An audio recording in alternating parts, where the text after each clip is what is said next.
ஹரே கிருஷ்ணா. நம்ம தினமும் ஒரு பகவத்கீதை ஸ்லோகம் பார்த்துட்டு வரோம்.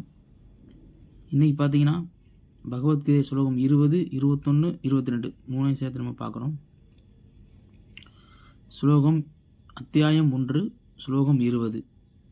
அத வியவஸ்திதான் துஷ்ட்வா தாராஷ்டிரான் கபிவித் வச்சக பிரவர்த்ததே சாஸ்திர சம்பாதே தனுர் உத்தியம பாண்டவக கிருகேஷாம் தத வாக்கியம் இதம் ஆக மகிபதே. மொழிபெயர்ப்பு: அச்சமயத்தில் அனுமானின் கொடியை தாங்கிய தேரில் அமைந்திருந்த பாண்டுவின் மகன் அர்ஜுனன் தனது வில்லை ஏந்தி அம்புகள் எய்ய தயாரானான்.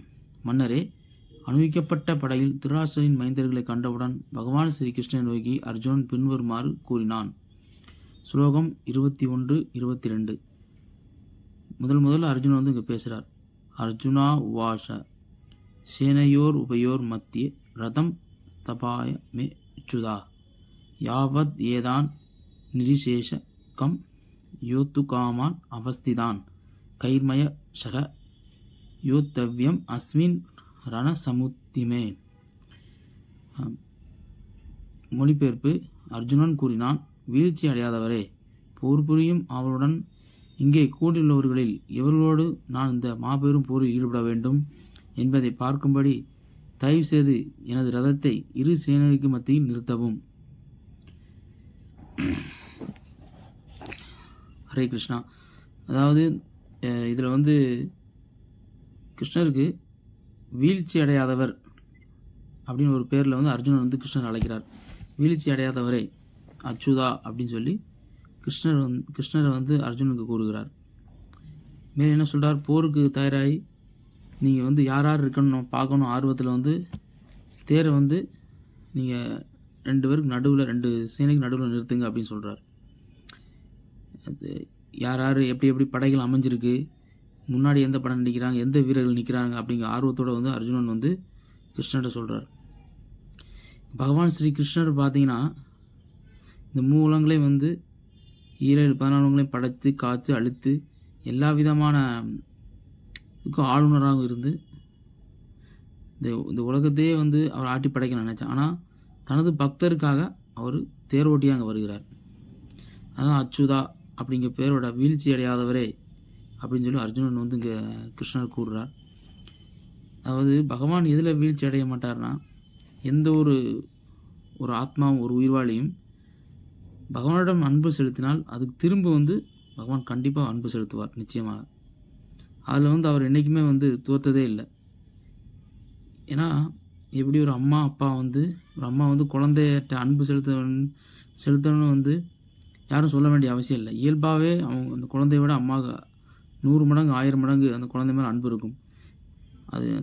அதே மாதிரி தான் பகவானும் நம்ம எல்லா ஜீவாத்மாவோடும் மிகவும் நெருங்கிய அன்போடும் ரொம்ப பரமாத்மா இதத்திலிருந்து நம்மளுக்கு எப்படி வாழ்க்கையில் வாழணும், நம்ம திரும்பி எப்படி இந்த பிறப்பெருப்பு துன்பமான அந்த உலகத்திலிருந்து விடுபட்டு முக்தி நிலை அடைந்து தன்னை அடையணும் அப்படிங்கிற அக்கறையோட பகவான் நமக்கு எப்போதுமே வழிகாட்டியாக இருக்கிறார். நம்ம பகவான்கிட்ட ஒரு அன்பு செலுத்தினாலும் திரும்ப அதை செலுத்துவார். அதில் வீழ்ச்சி அடையாதவர். அதான் கிருஷ்ணருக்கு அச்சுதாங்க பேர் உண்டு. இந்த உலகத்தில் பார்த்தீங்கன்னா ஒருத்தருக்கு அன்பு செலுத்துகிறோம், அவங்க திரும்பி அன்பு செலுத்துவாங்கன்னு எதிர்பார்க்க சொல்ல முடியாது. ஒரு சில டைம் செலுத்தலாம். அதுக்கப்புறம் பார்த்தீங்கன்னா அவங்களுக்கு அந்த வேலை முடிஞ்ச பிறகு அவங்களோட சுயரூபம் தெரியும். இல்லைனா இந்த உடல் முடிஞ்சோன்னா என்ன தான் அன்பு இருந்தால் கூட இந்த உடல் முடிஞ்ச பிறகு அவங்க அந்த ஆத்மா தன் கர்மத்தை முடிச்சுட்டு வேற ஒரு இடத்துக்கு போகுது, வேற ஒரு உடலுக்கு. நம்ம கர்மத்தை முடிச்சுட்டு வேறு இடத்துக்கு போகிறோம். இப்போ எப்படி பார்த்தாலுமே நம்மளுக்கு அந்த ஆத்மாவுக்குள்ளே என்ன தான் அன்பு செலுத்தினாலும் ஒரு நாள் பிரிய வேண்டிய சூழ்நிலை. ஆனால் பகவானுக்கு அப்படி இல்லை. பகவான் இதயத்திலே நம்ம வழிகாட்டிக்கிட்டு நம்ம இப்போது அவரை திரும்பி பார்ப்போம் அப்படிங்க அன்புக்காக இயங்கி கொண்டிருப்பவர் தான் பகவான். அதனால் எந்த ஒரு ஆத்மாவும் சிறிய தன்னை நோக்கி பிரார்த்தனை செய்தாலும் அன்பு செலுத்தினாலும் பகவான் அதை கேட்டு அதுக்கேற்ற அவர் அன்பு பரிமாற்றம் பண்ணுகிறார். அதனால தான் கிருஷ்ணருக்கு அச்சுதாங்க பேர் உண்டு. மேலும் பார்த்தீங்கன்னா தன் பக்தனுக்கு சேவை செய்ய அவர் எப்போதுமே காத்து கொண்டு இருக்கிறார். இந்த பொருள்களை பார்த்தீங்கன்னா தேவத்திர ஆசா பக்திவேதாந்த சுவாமி பிரபுபாத் அவர்கள் என்ன கூறுகிறார்னா, பக்தர்கள் பகவானுக்கு எப்படி சேவை செய்யலாம், அவருக்கு பிடித்த மாதிரி நம்ம என்ன பண்ணலாம் அப்படின்னு யோசிச்சுட்டு இருக்காங்க. ஆனால் பகவானோ தூய பக்தர்களுக்கு, தன்னை முழுமையாக சரணடைந்த பக்தர்களுக்கு அவர் சேவை செய்ய வந்து அவர் தயாராக இருக்கிறார் அப்படின்னு கூறியிருக்கு.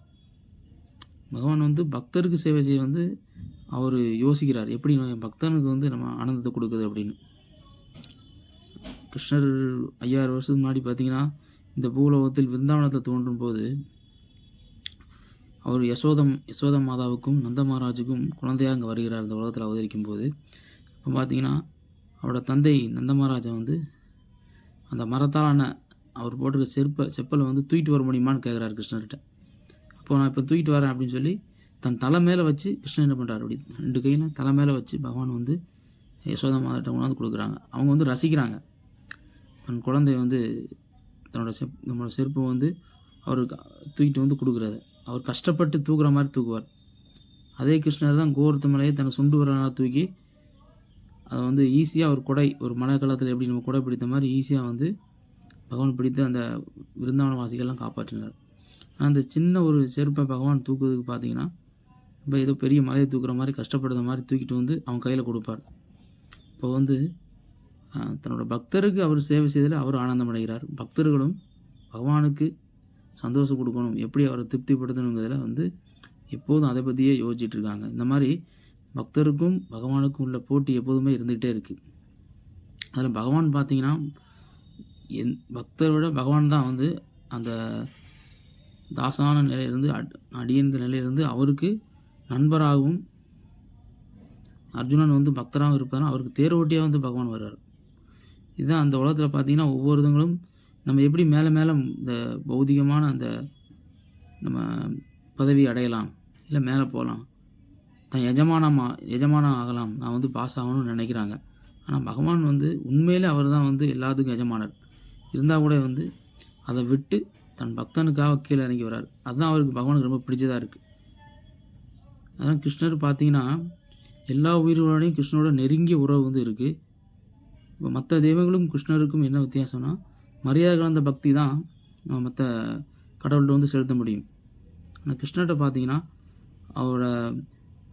கிருஷ்ணர் 5000 வருஷம் முன்னாடி அவதரிக்கும் போது நண்பர்கள் பார்த்தீங்கன்னா என்ன பண்ணுவாங்க, அவர் மேலே தோல் மேலே ஏறி கிருஷ்ணர் நிற்க விட்டு அவர் மேலே ஏறி வந்து வெண்ணெய் திருடுவாங்க. மேலும் வந்து தான் சாப்பிட்டுட்டு அந்த எச்சியை வந்து பகவான் கொடுப்பாங்க. யசோதா மாதா பார்த்தீங்கன்னா கிருஷ்ணர் உரலை கட்டி போடுறாங்க. கோபியர்கள் பார்த்தீங்கன்னா கிருஷ்ணர் வந்து திட்டுறாங்க, நீ ஒரு ஏமாத்துக்காரர் அப்படின்னு சொல்லி. ஆனால் கிருஷ்ணர் இது எல்லாமே ஏற்றுக்கொள்ள ரசிக்கிறார்.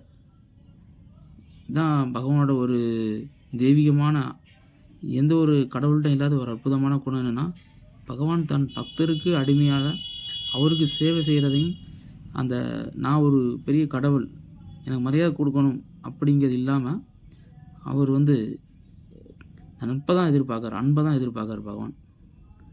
அதனால தான் கிருஷ்ணர் வந்து சுதாம லீலையில் பார்க்கலாம். நம்ம சுதாமா வந்து ஏழுமையில் இருப்பார்.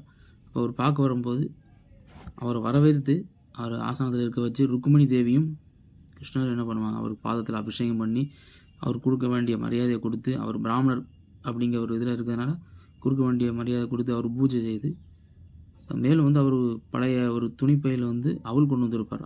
அந்த பொட்டலத்தை எடுத்து பகவான் அதை எடுத்து சாப்பிடுவார்.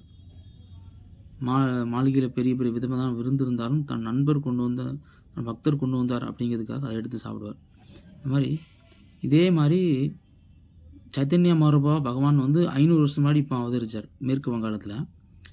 அதில் வந்து பக்தராகவே பகவான் அவதரித்து வந்திருக்கார். பக்த ரூபம் பகவான் ஸ்ரீகிருஷ்ணர் ஒரு பக்தரை நம்ம எப்படி நடந்து கொள்ளணும் அப்படிங்கிறதுக்காகவே ஸ்ரீகிருஷ்ண சைத்தன்யா மகாபிரபுவாக மேற்கு வங்காளத்தில் மாயாப்பூர் தாம் இங்கே இடத்துல அவதரித்து நம்ம அந்த கலியுகத்தில் வந்து எல்லோரும் நாம சங்கீர்த்தனம் பண்ணி பகவானை எப்படி அடையிறது நம்மளுக்கு வழிகாட்டிட்டு போனார். ஒரு பக்தர்னா எப்படி இருக்கணும், வைஷ்ணவர்னா எப்படி இருக்கணும்னு சொல்லி காட்டு போனார். அவரு பார்த்தீங்கன்னா கோசாமி ரகுநாததாச கோசாமின்னு அவரை வந்து பின்பற்றிய சிஷ்யர் சைதன்ய மகாபிரபுவோட பின்பற்றியவர் வந்து அவர் பயங்கரமான தபஸ்யாக இருந்து பக்தியோட பகவான் நாமத்தை எப்போதுமே ஜபிச்சு, பழைய சாப்பாடை பார்த்தீங்கன்னா பூரி ஜெகநாதர் கோயிலில் அது கிடைத்தது சாப்பிட்டு அது லாஸ்ட்டில் எல்லோரும் கையை கழுவிட்டு வேஸ்ட்டுன்னு விட்டு போவாங்க. அந்த எடுத்து அவர் அதை கழுவி அதில் உப்பு போட்டு சாப்பிடுவார். அப்போ பார்த்தீங்கன்னா சைதன்ய மகாபிரபு பகவான் ஸ்ரீகிருஷ்ணர் தான். அவர் வந்து அவர்கிட்ட இருந்து அதை வாங்கி சாப்பிடுவார். அது ரொம்ப டேஸ்ட்டாக கொடுங்கன்னு சொல்லி. இந்த மாதிரி பகவான் எப்போதுமே பக்தர்களுக்கு சேவை செய்யணுங்கிறதுல ஆர்வமாக இருக்கார். என்ன காரணம்னா, கோபியரோட பகவான் சொல்கிறார், ராதாராணி விருந்தாவன கோபியர்கள், அவங்க செலுத்தின அன்புக்கு என்னால் எதுவுமே திருப்பி செலுத்த முடியாது அப்படின்னு. அதனால தான் அவங்களுக்கு சேவை செய்யணும் பகவான் வந்து துடிக்கிறார். தூய பக்தர்களுக்கு பகவான் எப்போதும் சேவை செய்யணும்னு நினைக்கிறார். இப்படி நிறைய லீலையை பார்க்கலாம். ஜக்குபாய் லீலை, பில்வமங்கல் தாகர்னு ஒருத்தர் இருந்தார். அவர் வந்து பகவானுக்காகவே ஒரு தாசி வேசி முன்னாடி போய் மறுபடியும் திரும்பி வந்து விருந்தாவனம் வரும்போது ஒரு பெண் முன்னாடி நோக்கி போவார். அப்போ அந்த கண்ணுனால தான் நம்மளுக்கு பிரச்சனை, கண்ணையை வந்து தோண்டி எடுத்து போட்டுருவார்.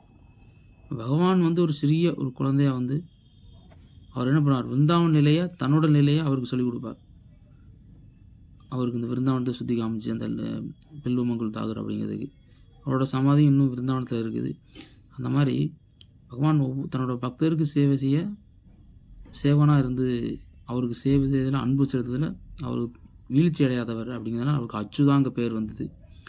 அதனால் இந்த மாதிரி அர்ஜுனன் வந்து கிருஷ்ணரை வீழ்ச்சி அடையாதவரே அச்சுதா என்று குறிப்பிடுகிறார். மேலும் வந்து இரு சேனைக்கு மத்தியில் நிறுத்தி நான் பார்க்கணும் யார் யார் வந்திருக்கான்னு நினைக்கிறார்.